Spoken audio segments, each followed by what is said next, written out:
Karen hated my cameras watching her, so I put her complaints on a billboard downtown. Have you ever wondered what happens when a neighbor's petty complaints spiral so far out of control they end up plastered across a giant billboard for the whole city to see? It started innocently enough. I just moved into a quiet suburban neighborhood, the kind with manicured lawns and kids riding bikes in lazy circles. My new home was a fixer-upper, and to keep an eye on the renovations while I was at work, I installed a few security cameras around the property. Nothing fancy, just basic models to monitor the front yard, driveway, and back porch. I figured they'd deter package thieves and give me peace of mind. But I hadn't counted on Karen. Karen lived next door. A woman in her late 40s with a perpetually pinched expression and a knack for finding fault in everything. The first time we met, she was already lecturing me about my garbage bins being too close to her property line. I brushed it off, moved the bins an inch, and thought that was the end of it. Oh, how wrong I was. Within days, Karen zeroed in on my cameras. She stormed over one evening, her arms crossed and her voice dripping with indignation. "Those cameras of yours are an invasion of my privacy," she declared, pointing at the one above my garage. I explained calmly that they only recorded my property, not hers, and were there for security. She wasn't having it. "I don't feel safe with those things watching me," she snapped, as if my cameras were personally spying on her every move. I offered to show her the footage to prove they didn't capture her yard, but she waved me off and marched back to her house, muttering about calling the authorities. The complaints didn't stop. Karen escalated her campaign, leaving passive-aggressive notes in my mailbox. "Your cameras are making my family uncomfortable. Remove them or else." She even filed a complaint with the Homeowners Association, HOA, claiming my cameras violated some vague rule about neighborhood aesthetics. The HOA, to their credit, dismissed it after I showed them the camera angles, but Karen was undeterred. She started shouting at me from her porch whenever I was outside, accusing me of being a creepy voyeur. It was absurd. I wasn't watching her, and my cameras weren't either. But Karen had decided I was the villain in her story, and she was determined to make me pay. That's when I got an unexpected ally. Enter Jamal, the delivery guy who dropped off packages for the neighborhood. Jamal was a cheerful 20-something with a knack for storytelling and a side hustle as a graphic designer.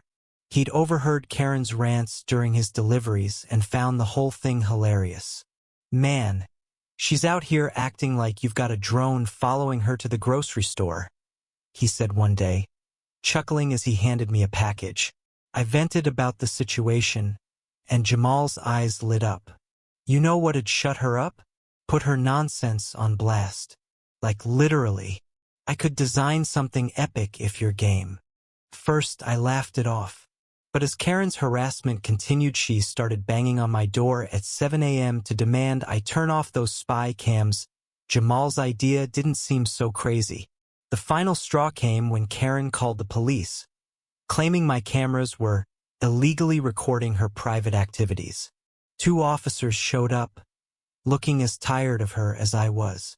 After reviewing the camera setup and confirming they only captured my property, they left with a warning to Karen about wasting police resources.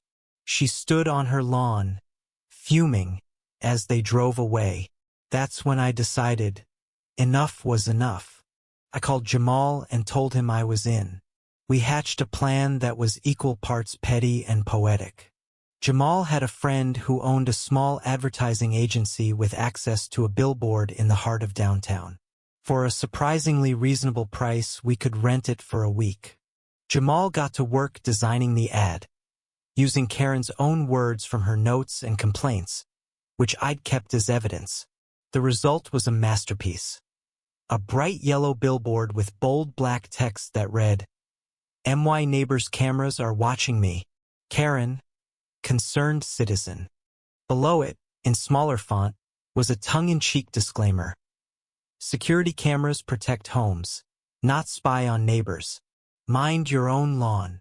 Jamal added a cartoon of a woman with a bob haircut and sunglasses, peering over a fence with binoculars. It was unmistakably Karen without naming her outright. The billboard went up on a Monday morning. By noon, my phone was blowing up with texts from friends who'd driven by and recognized the drama from my stories. By evening, the neighborhood group chat was ablaze. People speculated about who Karen was, but those who knew her, and there were plenty, connected the dots instantly. I stayed quiet, watching the chaos unfold from my living room. Karen, however, didn't. She showed up at my door that night, red-faced and screeching. "You think this is funny? You're ruining my life," she yelled. I pointed out that she'd been trying to ruin mine for weeks over a few harmless cameras. She had no comeback, just stormed off, vowing to sue me into oblivion. The next day brought an unexpected twist. Karen's teenage daughter, Emily, knocked on my door. I braced for another tirade, but Emily was apologetic. "I'm so sorry about my mom," she said, looking mortified.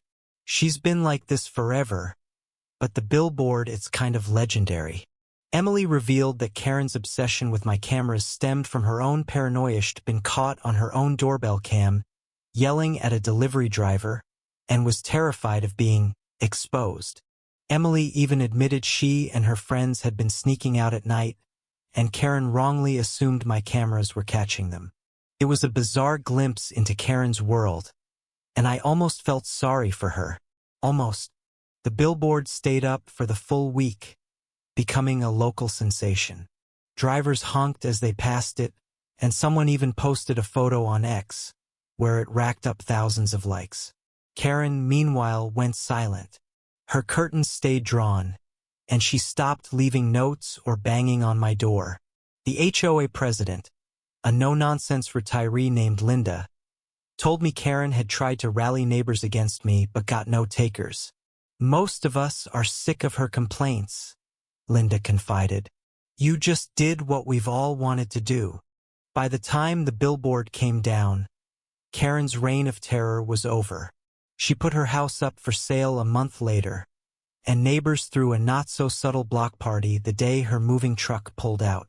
I kept my cameras up, of course, and Jamal became a regular at my barbecues, regaling everyone with the story of the billboard that took down a Karen.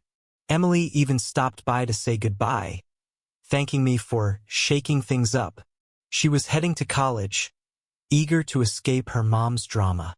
Looking back, I realized the billboard wasn't just about getting even, it was about standing up to someone who thought they could bully their way through life.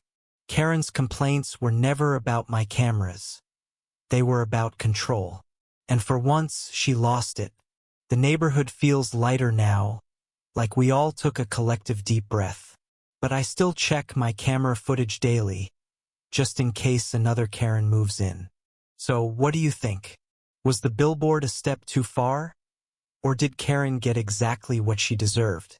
Share your thoughts. I'd love to hear where you stand on this one.